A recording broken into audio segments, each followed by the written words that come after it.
Hey again, I'm Elizabeth. I'm the digital strategist here in the D10 Council office, and I'm back with Matt to chat about yesterday's council meeting. How'd it go, Matt?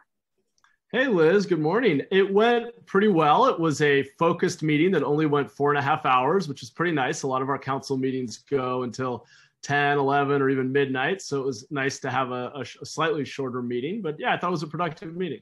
Yeah, I agree. Let's start with an item that we didn't initially highlight, but ended up being really interesting. Talk to me about airport bonds. Sure. Yeah. So as folks probably know, the city operates the airport.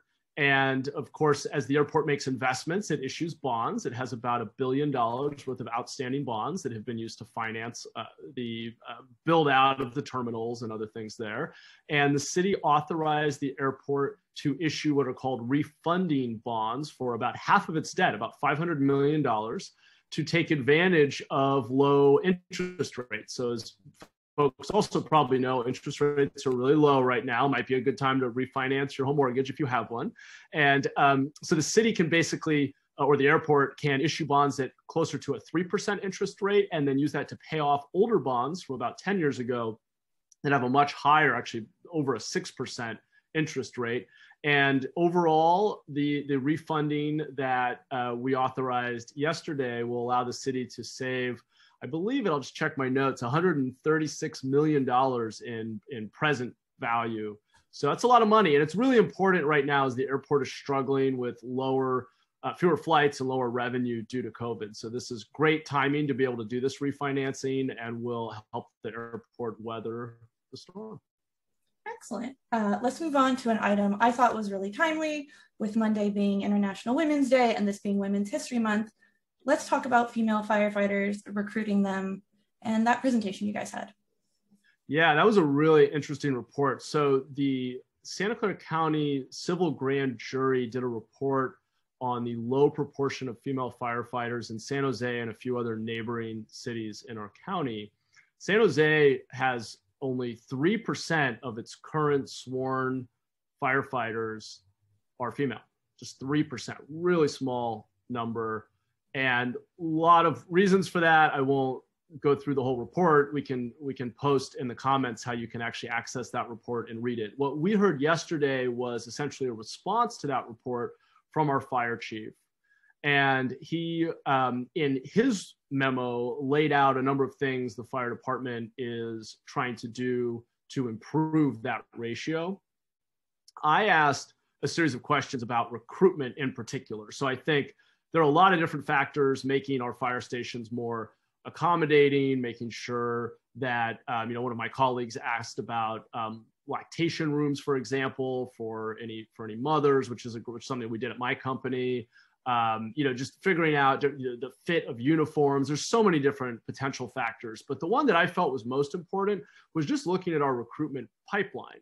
And as you would expect, the roughly the proportion of folks and the diversity that you see in the pipeline of people who apply is generally reflected in who's getting hired. And so we have to go upstream, in my opinion, and be much more creative and aggressive about getting out to a more diverse population at our community colleges and starting younger in our schools and elsewhere, to try to diversify who's coming to the fire department and expressing interest in applying. And so the chief mentioned a women's boot camp, sort of a training focused on women who are interested in being firefighters, and some other tactics. But I think the way to really solve this is to invest more in that recruiting and hiring pipeline. And I encourage the chief to come back to us during the budget cycle with some ideas for how to better do that, and maybe some new programs that we might be able to fund. Obviously, limited resources, especially amidst COVID, but I think it's really important that our fire department reflects the diversity of our community. And I know my council colleagues and our fire chief agree with that. Yeah, definitely. Moving on to the last item we're going to talk about today, something you know a little bit about because you spent time with San Jose Clean Energy, a pilot project. Tell me more. Yeah, and I did. I served on the San Jose Clean Energy Citizen Advisory Commission for a couple of years before serving on council.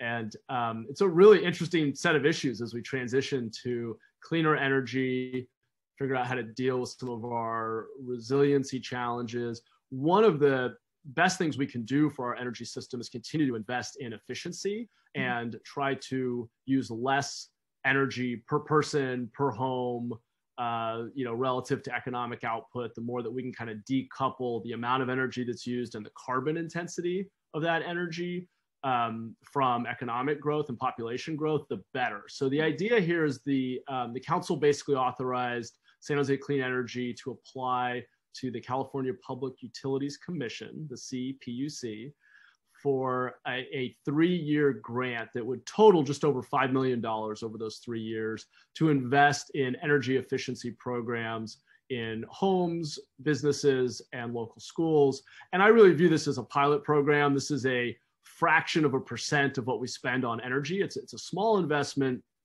but it's an opportunity to learn. And as we figure out which kinds of schools, businesses, and which appliances, as we're replacing HVAC systems or refrigeration systems in a business, or helping homes get retrofitted and upgrading their appliances, I think the city will learn a lot about energy efficiency, which is just one of the ways that we can reduce greenhouse gas emissions. So I was very supportive, and we talked a little bit about the framework that we'll be using in the future to think about the energy programs that we may run as a city to reduce our greenhouse gas emissions and try to have a cleaner energy system here in San Jose, and cleaner air and all the other benefits that come with that.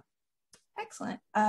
So yeah, thank you for taking time out of your busy day to talk to me about what you guys do on the dais, because not everyone, no matter how short or long the council meeting is, has time to watch the whole thing. But the decisions we all make impact all our residents, and I think it's important to keep them in the loop like this. Yeah, thanks, Liz. I'm really glad we're doing this. I think it's a different way to try to get the information out to our community, and I'm glad we're experimenting. So appreciate you putting this together. For sure. Let us know what you think in the comments, and until next week, guys.